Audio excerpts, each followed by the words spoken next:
Hello, everybody, and welcome to the next episode in our 2021 football season wrap up on the MIRE. Another episode of Muck and MIRE is Keith Glock, joined by Brandon Furey and Alex Benitez. Boys, how we doing? Doing good. Excited for talk to Alex here. Get this episode out. I'm doing good too. Thank you for having me. Definitely excited, and let's get going. I feel like we might have actually gotten like a little bit human at the end of the last time the three of us talked. So hopefully we could just keep that rolling. And Furey, could you sound any less excited when you say that you're excited, please? I would really appreciate that. Yeah, I'll try. I'll try harder. God, get you a friggin' stock in Red Bull. Anyway, Alex, now, and I asked Brandon the same question the other day as we did the first episode of this. You've had a little bit of space now between the end of the football season and kind of where we sit now recording this. Your kind of just first blush recollections as you think about what the 2021 football season was for you personally. It was a freaking roller coaster. Just so many, we were at the lowest of lows after week 4. And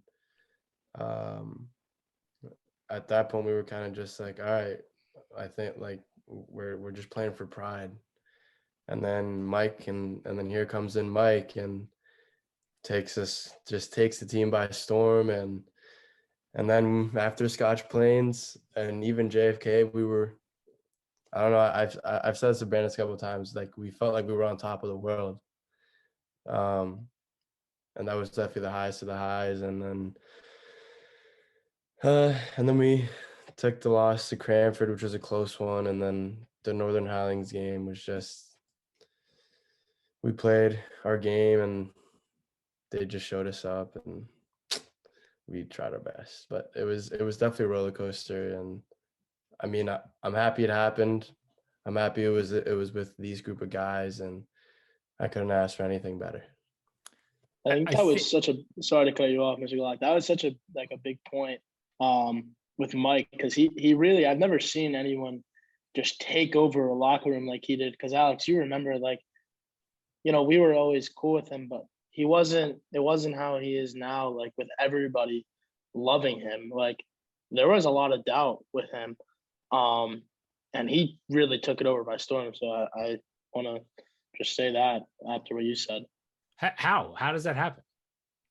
Well, I think it's just with his play and his confidence. Like, just when we saw what he was made of, it really, for the guys that weren't always confident in him, it really gave them that confidence, and it also gave him just more comfort within the locker room to be himself and build relationships with everybody.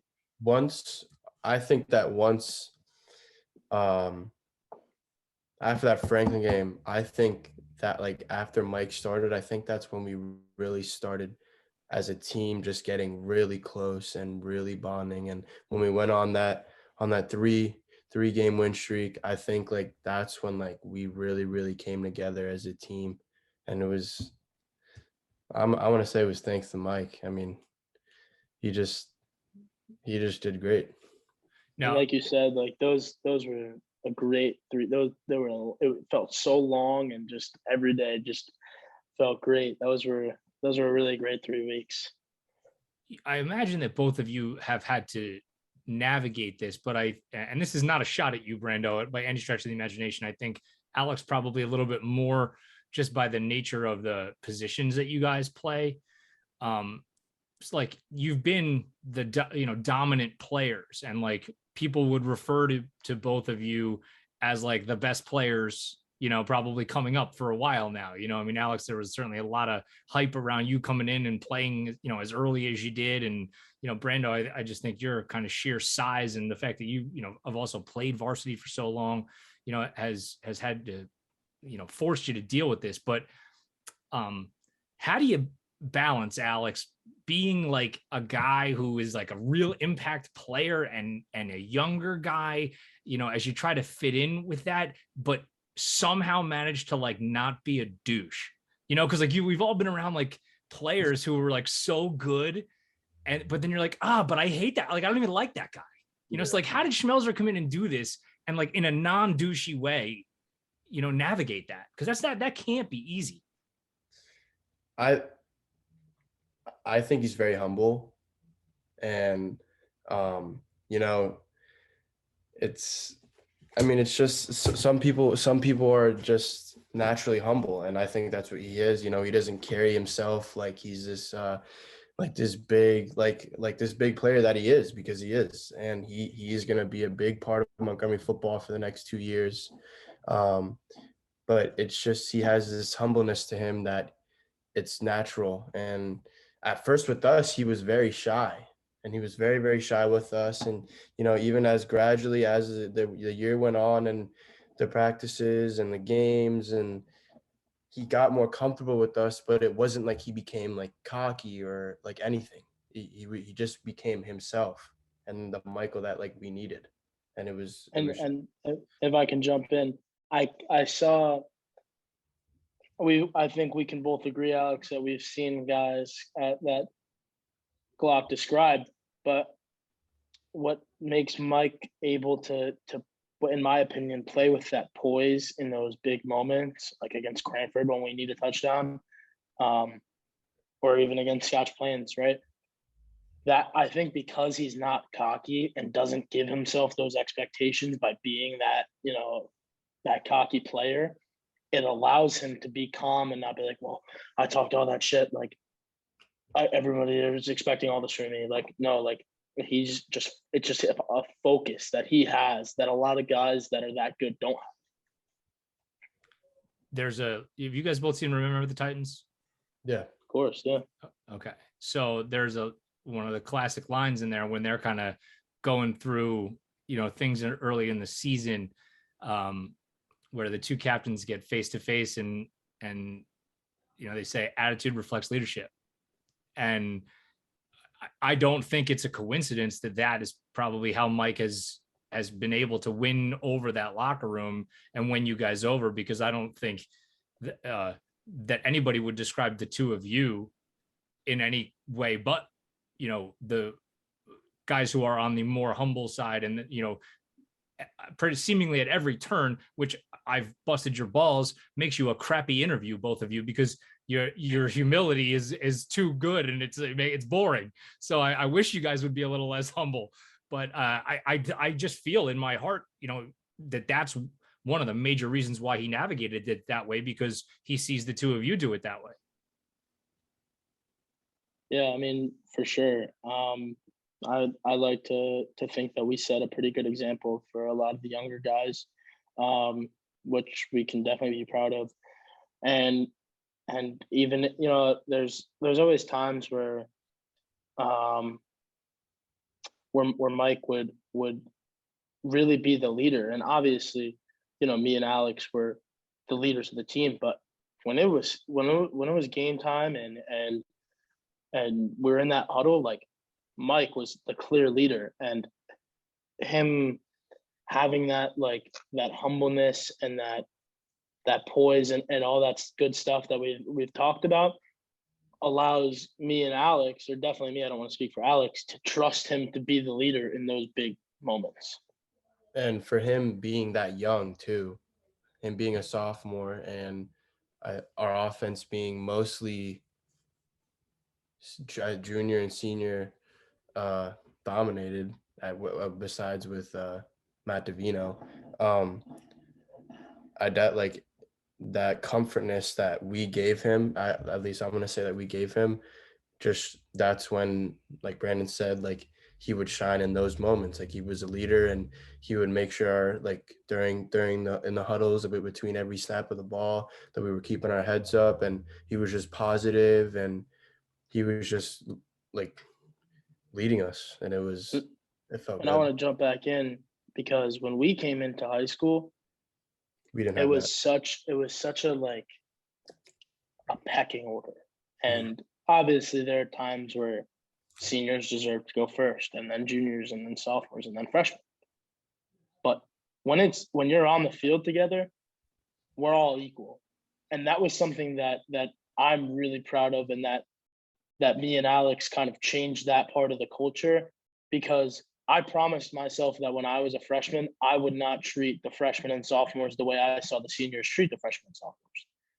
And I don't blame them, because they had it worse than us when they were freshmen. But I promised myself that, why would I ever tell anybody that they can't speak? Why would I ever tell anybody to go to the back because they're a sophomore? No, they're on this team too. They play just as much as me. So like, that was something that I'm really proud of, that we were able to change. And I hope that sticks, that everyone has a voice and everyone's an equal member of the team. Because when you don't give, as a captain, when you don't give younger guys and non-captains their voice, now it's the captains and then everybody else instead of one team. And don't you feel like that's an insecurity issue though? Like, I feel like you guys are pretty secure with who the heck you are. Not to cut you off, Alex, but I mean, like, I think you guys are two of the more confident young men that I am around all the time. Yeah. Do you mean an insecurity for us or for younger guys? An insecurity for like the captain who won't let other people speak. Oh, I mean, yeah, it definitely could be. But for whatever the reason, I knew that we couldn't be like that. And that just shows, like, we've seen the turnaround of the program the last couple of years. And I think that's a big part of it. It's more of a team versus these dictators. Another thing I'm gonna add on. I remember my freshman year when I started playing on varsity. I'm not gonna say his name, but there was this one captain who was so like he believed in the idea of like seniority so much, and like whenever he got the chance to say something to me about like his seniority, like he said it, and he was like, "Oh, you're a freshman," like blah blah blah, like in like when we'd have our Thursday dinners, like he'd always manage to like throw something in there about him being a senior and me being a freshman. And the only like if I didn't play varsity my freshman year, I would have probably hardly talked to any of those guys, because with that team, it was so seniority based, like senior, junior, sophomore, freshman. And I remember, divided team. Yeah, it was just a very divided team. There was no chemistry, nothing at all. And I just remember me and Brandon like talking about this, like how, like he said that like we don't want, that's the last thing we want to be like as seniors, and if we're as captains. And if you were in that locker room every day this year, we were we were one. Like we would go over, mess around with the freshmen, like do this, and like they always come over to us and talk to us. And like freshman year, like you never saw that, never. Like the seniors would never come over to us and like mess around with us, or like we wouldn't, like we were scared to go talk to them. But like I also do believe with what Brandon said, that I think that we changed how it really, like how it should be in that locker room, and how it, like the team should be in total. I hope that you all are recognizing the fact that like this is, you all over the last 5 minutes described why it's so easy to like you guys and this particular team. And it's always, obviously, you guys played on teams where you didn't like your teammates. You do something long enough at this level, there's teams that, for me, whether it's football or basketball, that I look back on certain years and I'm like, I didn't really like those guys. Like they weren't nice guys. So there's other team years where like I'll just sit there and say, oh man, I loved those guys, for everything that they had. And I think this is why. And it's funny that you bring it up the way that you did, because I just got in this conversation the other day at home about how I despise the guy who's got to like tell you who he is. And we got into that conversation because I was like, I found out like something about someone and I was like, oh my God, I love that guy even more now. He never once told me that about himself. And I respect the crap out of that when like the big fish doesn't tell you that they're a big fish. Like I'll figure it out eventually, and it makes you just so much more likable. Yeah, for sure. And I'm glad that that's something we were able to change, and hopefully the younger guys could see that. and appreciate that, especially like the juniors and sophomores that saw other senior classes. Hopefully they can appreciate that too. And it's work, right? I mean, to be able to do this, like you can't just like, I guess maybe at some point down the line, the culture could be on autopilot like that. But I mean, that culture gets set because you guys are walking over to a different lunch table and, including guys. I mean, it's a very an active, culture creation, I guess. Mm-hmm. It was definitely like different because of COVID and stuff. But like that stuff starts in the preseason, like in August, and like being close, like making the bonds and making sure that everyone like is one and we're a family and we're a brotherhood. And but yeah, again, I'm gonna echo what Brandon said. Like I'm glad that we were able to change what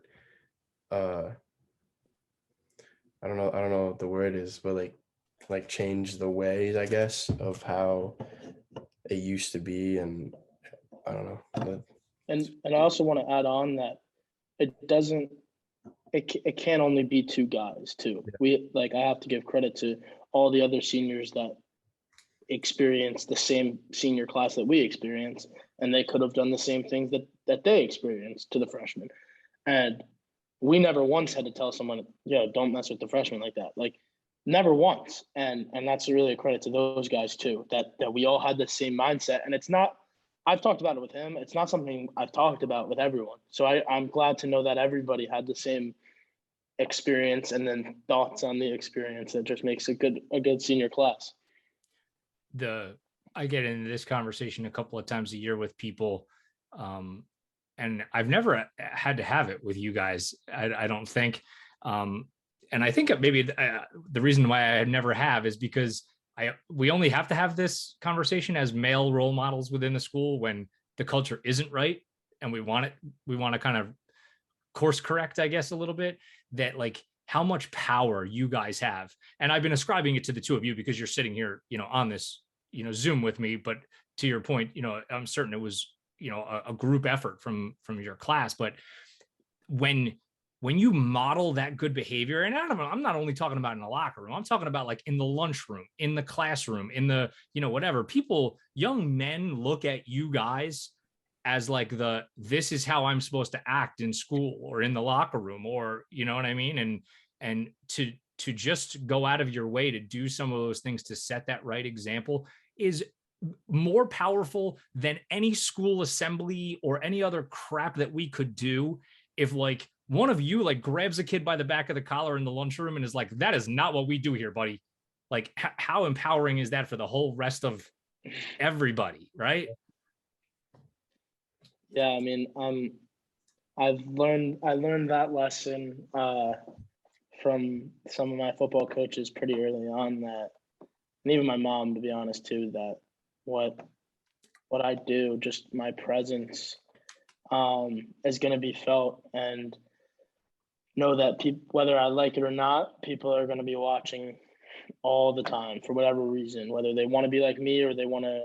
Maybe some teachers, it's a known fact that not all teachers like football players or athletes. So I know that sometimes there's a target on my back, or even young guys just watching me, and I know that I have to be on my best behavior all the time for those guys.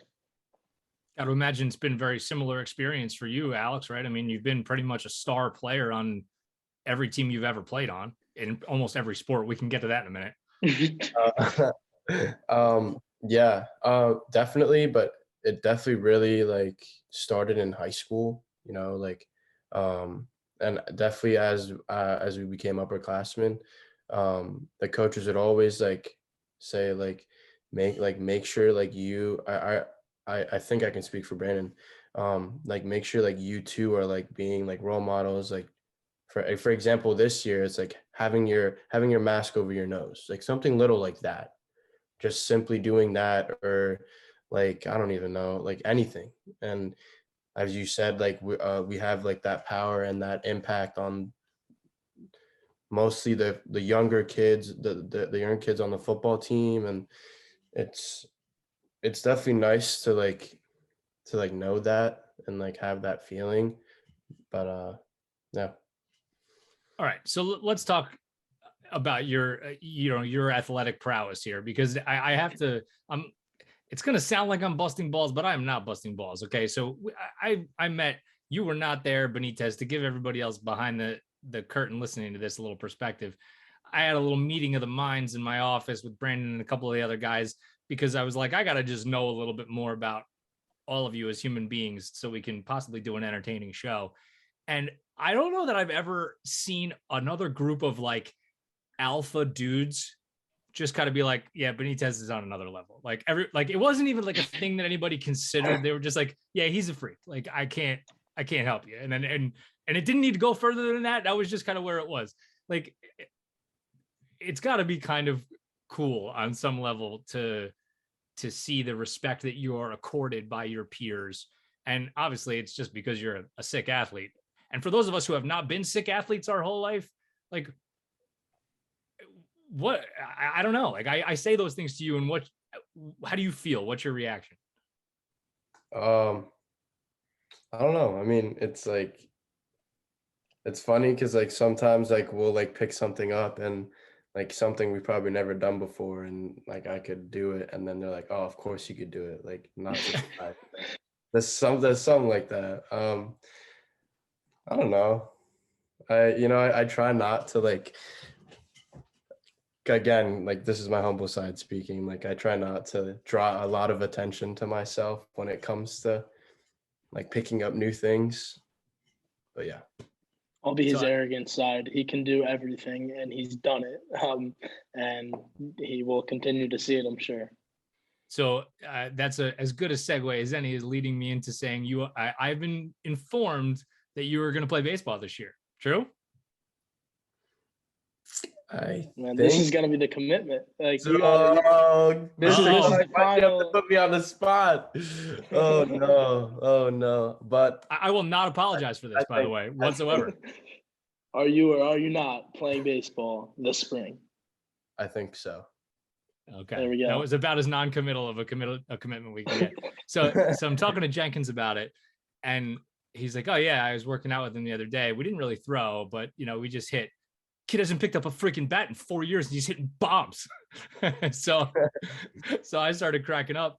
But for as great a football career as you had, everybody was kind of like, no, we all pretty much thought baseball was really his sport back in the day.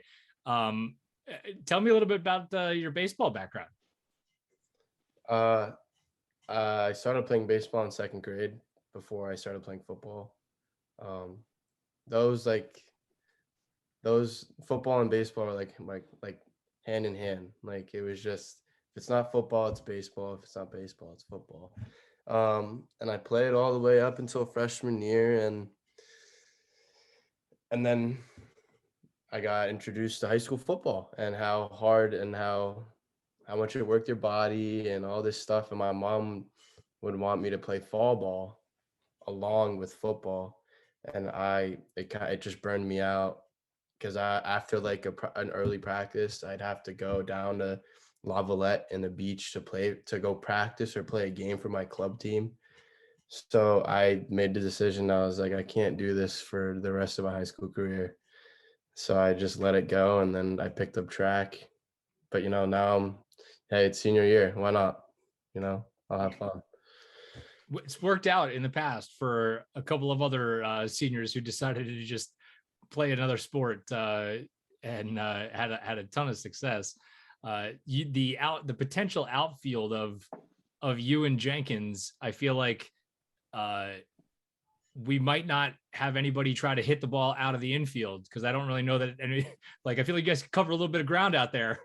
Yeah, I'm actually pretty excited to see if I play baseball. Right. Of course. To see where Coach Miller will want to put me, and if it's in the outfield, I'll love to go and dig out some deep center balls and make diving catches and all that good stuff. Well, we've been toying with the notion of trying to get out and do a baseball or a softball game on the MIRE. Maybe this will be the excuse. This is the excuse TV. we need. No doubt. So guys, I feel like we're kind of at our time limit of where we wanted to be for this episode. I said it to Brando the other day before we did our episode, and I'll say it to you, Alex. You've been an absolute pleasure to watch, not only this year but throughout your career. I think in the decade and a half that I've been at Montgomery, you go on the wall with the other probably 2 or 3 names of people that if you said to me, best athlete, you've seen walk through from front to back. I think it's probably JT Tartikoff, Alex Benitez, Jared Ryanson, and then probably the rest of the field. So I'll thank you for the last 4 years.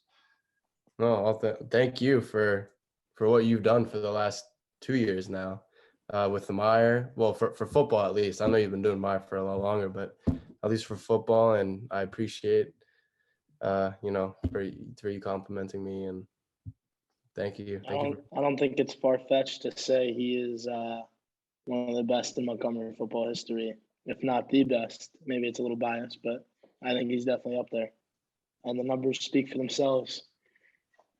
What do you get? Free Chick-fil-A out of this? Out of a compliment like that? No.